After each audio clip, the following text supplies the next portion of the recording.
বিশ্বনবী বলেন, জান্নাত পরিদর্শন করার সময় জিবরাইল ছাড়াও আমার সামনে একজন ব্যক্তির খরমের ঠকঠক আওয়াজ যখন শুনতে পাইলাম, জিবরাইলকে ডাক দিয়ে বললাম, ও আল্লাহর ফেরেশতা ভাই জিবরাইল, আমি জান্নাতের মধ্যে পরিদর্শন করার জন্য আসছি, জান্নাত দেখার জন্য আসছি, আল্লাহর দিদার লাভ করার জন্য আসছি।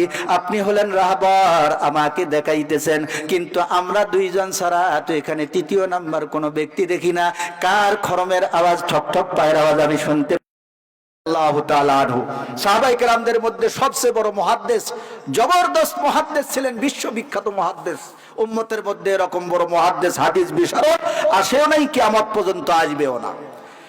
আন আবি হুরায়রা রাদিয়াল্লাহু তাআলা আনহু আন্নাহু قال قال رسول الله صلى الله عليه وسلم إن الله لا ينظر إلى صوركم وأموالكم ولكن ينظر إلى قلوبكم وأعمالكم رواه مسلم في صحيحه আমার বন্ধুগণ, বিশ্বনবীর সাহাবী হযরত আবু হুরায়রা রাদিয়াল্লাহু তাআলা আনহু বলেন, ও পৃথিবীর মুসলমান, আল্লাহর নবী ঘোষণা করেন, এই পৃথিবীর জমিনের মধ্যে সুন্দর পবিত্রময় জীবন দান করার জন্য, একটা জান্নাতি পরিবার দান করার জন্য আল্লাহ পাক রব্বুল আলামিন তোমাদের কার চেহারা সুরত কেমন, তার চেহারার গঠন কেমন, দেহের গঠন কেমন, কে সুন্দর, কে কালা, কে ধলা, কে শ্যামা, আল্লাহ তাআলা এগুলোর দিকে লক্ষ্য করে না। আল্লাহ পাক রব্বুল আলামিন তোমাদের কার সম্পদ কেমন, তোমাদের কার টাকা পয়সা কেমন, কার গাড়ি বাড়ি কেমন, আল্লাহ তাআলা এগুলো দুনিয়ার চাকচিক্যতার দিকে আল্লাহ তাআলা লক্ষ্য করে না। আল্লাহ তাআলা দুইটা জিনিসের দিকে লক্ষ্য করেন, ওয়ালাকিন ইয়ানজুরু ইলা কুলুবিকুম ওয়া আমালিকুম। আল্লাহ তাআলা তোমাদের সকলের অন্তর, তোমাদের সকলের দিল, তোমাদের সকলের কলব আর তোমাদের আমলের দিকে লক্ষ্য করেন। যার অন্তরটা বেশি স্বচ্ছ, যার অন্তরের মধ্যে আল্লাহ তাআলার সবচেয়ে বেশি মহব্বত, যার অন্তরের মধ্যে সবচেয়ে বেশি আল্লাহর ভালোবাসা থাকবে, যার আমলটা সবচেয়ে বেশি সুন্দর হবে, আল্লাহ পাক রব্বুল আলামিন তাদেরকে শান্তিময় পবিত্র জীবন আর জান্নাতি একটা পরিবার দান করবেন। জোরে জোরে বলেন মারহাবা। আমার বন্ধুগণ, এই জান্নাতি পরিবার হওয়ার জন্য নিজের আমলকে সুন্দর করা লাগবে। এরকম সাহাবায়ে কেরামদের মধ্যে জান্নাতি জীবন যারা লাভ করেছিলেন, একজন সংক্ষিপ্ত আকারে আপনাদের সামনে একজন সাহাবীর হিস্টরি বয়ান করে যায়। আল্লাহর রাসূল সাল্লাল্লাহু আলাইহি সাল্লাতু ওয়াসসালাম যখন মদিনাতুল মুনাওয়ারার মধ্যে হিজরত করেন, আল্লাহর রাসূলের যুগে যুগে মদিনার মধ্যে আল্লাহর রাসূল মোটামুটি সর্বমোট 10 বছর ছিলেন।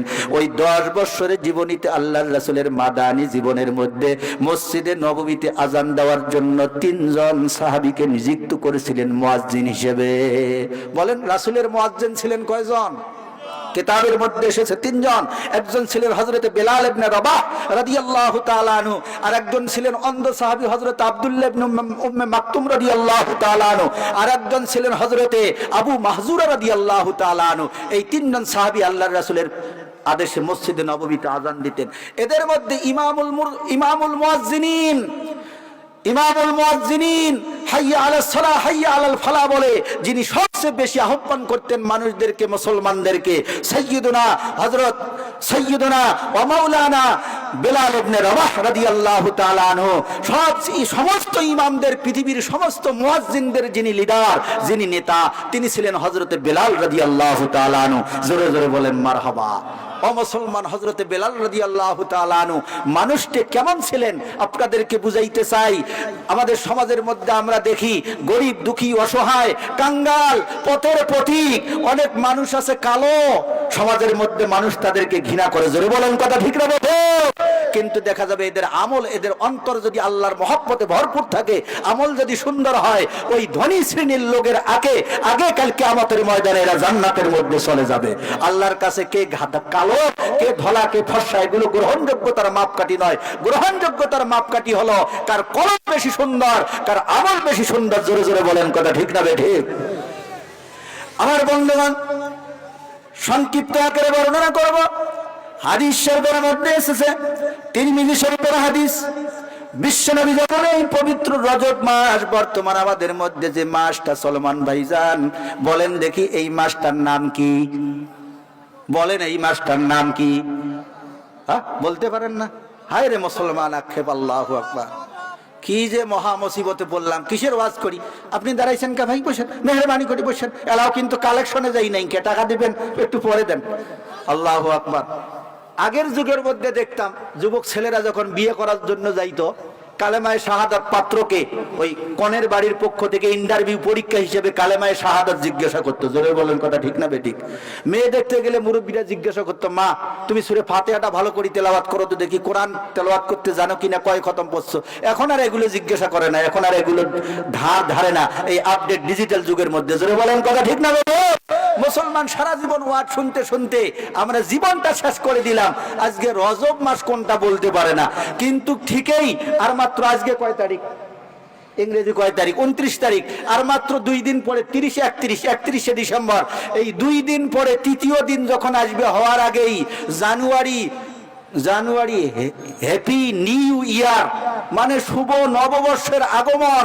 এই আগমনী বার্তা এটা পথে ঘাটে, গ্রামে গঞ্জে, শহরে বন্দরে সর্বত্র যেন এটা একেবারে ঢুকা দেয়, হান্ডা দেয়, প্রচার করে, রাস্তার মধ্যেও বড় করে লেখে। জোরে বলেন, কথা ঠিক না বেঠিক? কয় হ্যাপি নিউ ইয়ার। এর মধ্যে আবার পালন করে কি 31st নাইট না কি কয় ইংরেজিতে? 31st night. এটা হলে ইংরেজদের শিখানো একটা পদ্ধতি, নাউজুবিল্লাহ। ওদের সংস্কৃতি, বিধর্মীদের সংস্কৃতি। কিন্তু মুসলমানদের জন্য আক্ষেপ দুঃখের বিষয়, মুসলমানরা আজকে তুমি সামনে কেন, পিছন দিয়ে আসবা বেটা। মুসলমানরা আজকে আরবি তারিখ জানে না। জোরে বলেন, কথা ঠিক না বেঠিক?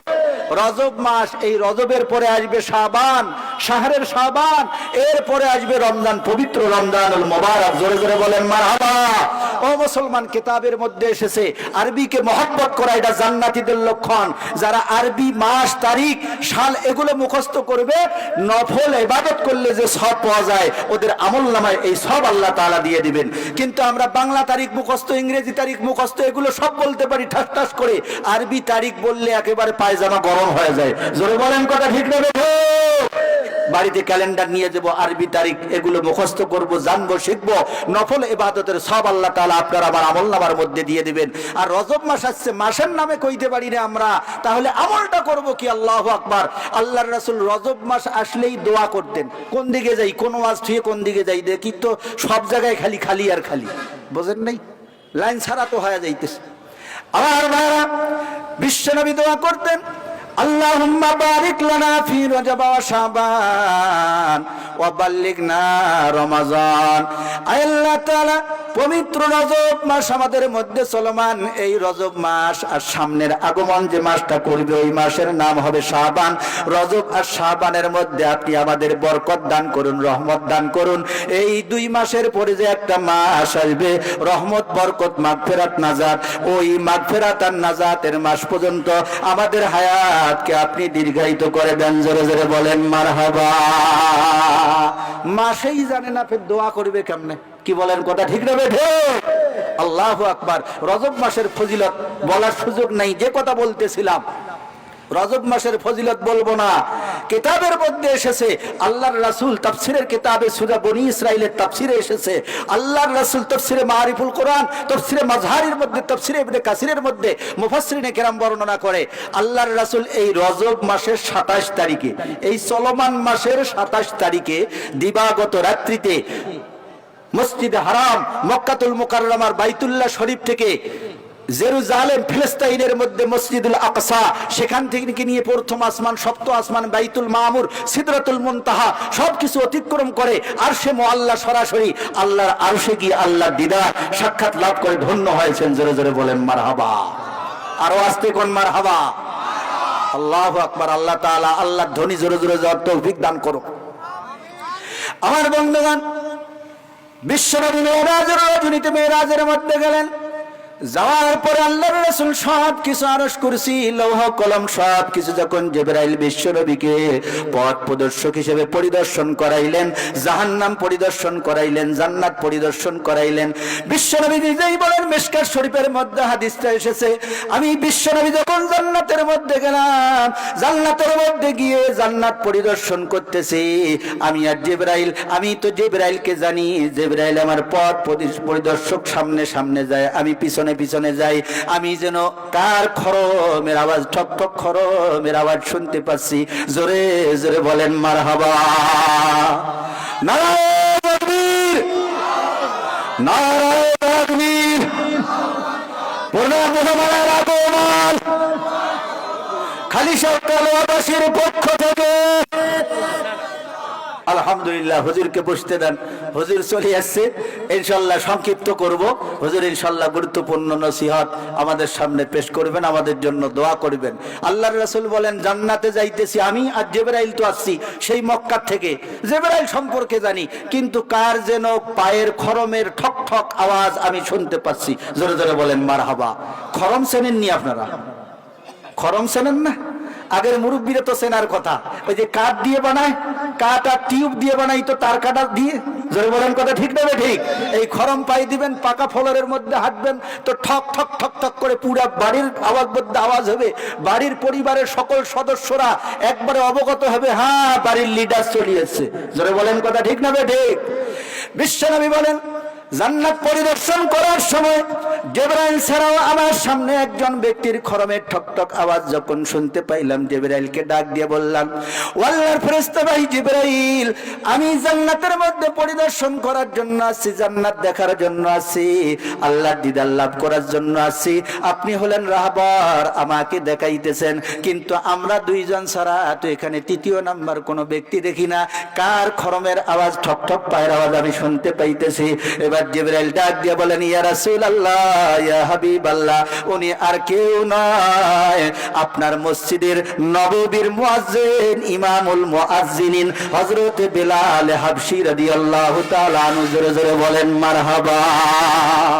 আল্লাহু আকবার। বেলাল রাদিয়াল্লাহু তাআলা আনহু সম্পর্কে অনেক মুসলমানে জানে, মানুষটা কি ছিল? ফর্সা, একবারে ধবধবা সুন্দর ছিল নাকি? ফর্সা ছিল? আল্লাহু আকবার, শেষ করে দিচ্ছি। ফর্সা ছিল? এই আমাদের বড় হুজুরের মতো নুরানি চেহারার অধিকারী ছিল? হাজী সাহেবের মতো ছিল? কোন দেশের মানুষ ছিল? আফ্রিকা মহাদেশ। কোন দেশের? আফ্রিকা মহাদেশ। তৎকালীন ইথিওপিয়া, বর্তমান বিশ্বের মানচিত্রের মধ্যে আপনারা একটা রাষ্ট্র দেখবেন, ইথিওপিয়া। বর্তমান কি ইথিওপিয়া নাকি সুদান? ইথিওপিয়া। এই ইথিওপিয়া একটা রাষ্ট্র আছে। এই রাষ্ট্রের নাগরিক, যে রাষ্ট্রের নাগরিকদেরকে আমরা অধিকাংশ সময় টিভির মাধ্যমে, স্যাটেলাইটের মাধ্যমে, বিভিন্ন বর্তমান যুগে তো টিভি আর স্যাটেলাইটের প্রয়োজন হয় না, সবার হাতে হাতে কি এসছে? টিভি আর স্যাটেলাইট। জোরে বলেন কথা ঠিক না বেঠিক? এখন এখান থেকে যদি আমেরিকার বর্তমান প্রেসিডেন্ট, ওই পাগলাটার নাম নাকি ডোনাল্ড ট্রাম্প, ওইটাকে দেখবো, ওটাকে সঙ্গে সঙ্গে দেখতে পাবে। জোরে বলেন কথা ঠিক না বেঠিক? পৃথিবীর মধ্যে সবচেয়ে অসুন্দর বেসুন্দর মানুষ যদি থাকে, তাহলে ওই মানুষগুলো হলো আফ্রিকার দেশের মানুষ। পৃথিবীর মধ্যে সবচেয়ে বেশি সুন্দর মানুষ হলো মিশরের মানুষ। জোরে জোরে বলেন মারহাবা। অনেকে বলে, কথায় বলে, কয় মিশরের মানুষ এত সুন্দর কেন? কয় আল্লাহ তাআলা পৃথিবীর সমস্ত সৌন্দর্যের অর্ধেক মিশরের মধ্যে যে নবী এসেছিল, হযরত ইউসুফ আলাইহিস সালাতু ওয়াস সালামকে দান করছিল, ওই জন্য এই দেশের মানুষ অত সুন্দর। না, এ কথাটা ঠিক না। মিশরের দেশের আবহাওয়াই সুন্দর, ওই জন্য আল্লাহ তাআলা ওই দেশের মানুষকে এভাবে সুন্দর করে পাঠান। জোরে বলেন কথা ঠিক না বলো? আফ্রিকার দেশের আবহাওয়া এটা একটু স্বাস্থ্যের জন্য ক্ষতিকর, ওই জন্য ওই দেশের মানুষগুলো অধিকাংশ হয় নিগ্রু, নাক বোসা, যেটার আবার নাক সোজা হয় ওটার নাক হয় লম্বা। দেখবেন কেনিয়ার মানুষ দাওয়াতে তাবলিগের মেহনতে আসে, বাংলাদেশের মধ্যে বিশাল লম্বা, হাতির মতো, ঘোড়ার মতো, উটের মতো একটা মানুষ, চেহারার মধ্যে কোনো সৌন্দর্যতা নাই, কালো তো কালো, এমন কালো, ওরে বাপরে বাপ। ওদের কালো রং, শরীরের রং দেখলে আমাদের দেশের কালোটাকে ফর্সা বলা লাগে, মানে ওটা হলো কাউয়ে কালা। আর ওই যে বাড়ির মধ্যে কান্তাই আছে না, কান্তার মতো কালা, দেখছেন আপনারা পেপার পত্রিকায়? আল্লাহু আকবার। হযরতে বেলাল রাদিয়াল্লাহু তাআলা আনহু ছিল ওই দেশের মানুষ। জোরে জোরে কোন সুবহানাল্লাহ। আল্লাহ তাআলা পৃথিবীর মধ্যে এরকম বর্ণ দিয়েও মানুষ সৃষ্টি করেছে, কিন্তু ভাইজান আল্লাহর কাছে সম্মানিত হওয়ার জন্য যে কথা বলা আমার উদ্দেশ্য, রং, বর্ণ, ধন, সম্পদ, চেহারা, সুরত এগুলোর দরকার নাই। দরকার সুন্দর একটা অন্তর, আল্লাহর মহব্বত, ভালোবাসায় ভরপুর, আর সুন্দর কিছু আমলের। জোরে বলেন কথা ঠিক না? এটা কার কথা? আল্লাহ, আল্লাহর রাসূলের কথা। আমার বন্ধুগণ, বিশ্বনবী যখন মক্কাতুল মুকাররমার মধ্যে মেরাজ শেষ করে চলে আসলেন, আসার পরে মসজিদে নববীর মধ্যে ফজরের নামাজ আদায় করে হযরতে বেলাল রাদিয়াল্লাহু তাআলা আনহুকে ডাক দিলেন। হাদিস বলার সুযোগ নাই, শুধু অনুবাদ করে যাচ্ছি। বড় হুজুর চলে আসবে, গুরুত্বপূর্ণ নসিহত করবে, আপনাদের জন্য দোয়া করবে। বেলালকে ডাক দিয়ে বলে, বেলাল, মনের মধ্যে কোনো কিছু গোপন করবা না। আমি যখন জান্নাতের মধ্যে গেলাম জান্নাত পরিদর্শন করার জন্য, জিবরাইল আমার সাথে আছে, এটা তো আমি পূর্বে থেকেই জানি। আমি তৃতীয় নাম্বার আর এক ব্যক্তির খরমের আওয়াজ, ঠকঠক আওয়াজ পাইলাম। জিবরাইলকে যখন জিজ্ঞাসা করলাম, জিবরাইল পরিচয় দিল, তুমি বেলাল নাকি জান্নাতের মধ্যে গেছো? আমার আগে আগে জান্নাতের মধ্যে খরম পায়ে দিয়ে ঠকঠক করে জান্নাতের মধ্যে হাঁটতেছে। জোরে জোরে বলেন মারহাবা। ও বেলাল, খোদার কসম করে বলি যে খোদাই পৃথিবীর জমিনের মধ্যেই সুদূর আফ্রিকার থেকে মদিনার মধ্যে এনে তোমাকে মুসলমান বানিয়েছে। মেহেরবানি করে বলো, গোপন করবা না। ওই কি আমল করে এই পৃথিবীর জমিনের মধ্যে, যে আমলের বদৌলতে আল্লাহ পাক রব্বুল আলামিন তোমাকে এত সম্মান, এত ফজিলত দান করেছেন। হযরত বেলাল রাদিয়াল্লাহু তাআলা বিশ্বনবীকে ডাক দিয়ে বলেন, ইয়া রাসূলুল্লাহ, ইয়া হাবিবাল্লাহ, ওই খোদার কসম করে বলতেছি যার কুদরতি হাতের মধ্যে আমার প্রাণ, আমার জীবন, আপনার কাছে কোনো কিছু গোপন করব না। ইয়া রাসূলুল্লাহ, আমি যখনই আমার উযু নষ্ট হয়ে যায়, আমার বিবেকে নাড়া দেয়, একজন মুসলমান কখনো উযু ছাড়া অপবিত্র অবস্থায় থাকতে পারে না। সঙ্গে সঙ্গে উযু করি, আর উযুর সম্মানার্থে আমি 2 রাকাত নামাজ আদায় করি। জোরে জোরে বলেন সুবহানাল্লাহ। উযুর সম্মানার্থে 2 রাকাত নামাজ, এইটাকে আমরা বলি, হাদিসের পরিভাষায় বলা হয় তাহিয়াতুল উযু। উযুর সম্মানার্থে 2 রাকাত নামাজ, এটা শুধু জুম্মার দিনের সাথে সম্পৃক্ত না। যখনই উযু করব, বাড়িতে করি, মসজিদের মধ্যে করি, বাজারে করি, মাদ্রাসায় করি, যখনই উযু করব, উযু সম্মানার্থে 2 রাকাত সুন্নাত নামাজ আদায় করার নামই হলো তাহিয়াতুল উযু। কিন্তু বর্তমান ওই যে কিছু চটি কিতাব আর আমাদের গ্রামগঞ্জের মধ্যে এটার প্রচলন হয়ে গেছে, কয় জুম্মার দিন 22 রাকাত নামাজ, 24 রাকাত নামাজ, তার মধ্যে 2 রাকাত তাহিয়াতুল উযুর নামাজ, মানে সপ্তাহে একদিন মাত্র 2 রাকাত। না মুসলমান, এটা ভুল হাদিস, এটা জাল হাদিস। উযুর নামাজ হলো যখনই উযু করব, উযুর সম্মানার্থে 2 রাকাত নামাজ আদায় করতে হবে। ইনশাআল্লাহ মনে থাকবে। হযরত বেলাল বলেন, ইয়া রাসূলুল্লাহ, ইয়া হাবিবাল্লাহ, উযু করার সঙ্গে সঙ্গে 2 রাকাত নামাজ আদায় করি। আর যখনই আমি আযান দেই, কিতাবের মধ্যে আছে ওমা আযানতু কাত্তু ইল্লা সাল্লাইতু রাকাতাইনি, যখনই আযান দেই মসজিদে নববীর মধ্যে মুয়াজ্জিন হিসেবে আমি মনে করি লিল্লাহি আলাইয়া আলাল্লাহি সাল্লা রাকাতাইনি, আল্লাহ তাআলার পক্ষ থেকে 2 রাকাত নামাজ পড়া আমার জন্য হক রয়েছে, অধিকার রয়েছে। মসজিদের মধ্যে প্রবেশ করার সঙ্গে সঙ্গে 2 রাকাত নামাজ আদায় করি। এই নামাজটাকে কিতাবের পরিভাষায়, হাদিসের পরিভাষায় বলা হয় দাখিলুল মসজিদ বা দুখুলুল মসজিদের নামাজ। জোরে জোরে বলেন মারহাবা। কিন্তু মুসলমান আজকে গেছি কত দূর আমরা, এটাকেও নিয়ে লাগায় দিছে জুম্মার দিনের নামাজ, কয়টা শুক্রবারের নামাজ। আল্লাহু আকবার। তার মানে কি? মানে মসজিদে প্রতিদিন 5 বার প্রবেশ করার দরকার নাই, ওই সপ্তাহে একদিন প্রবেশ করব, এটাই হলো মূল উদ্দেশ্য। জোরে বলেন কথা ঠিক না?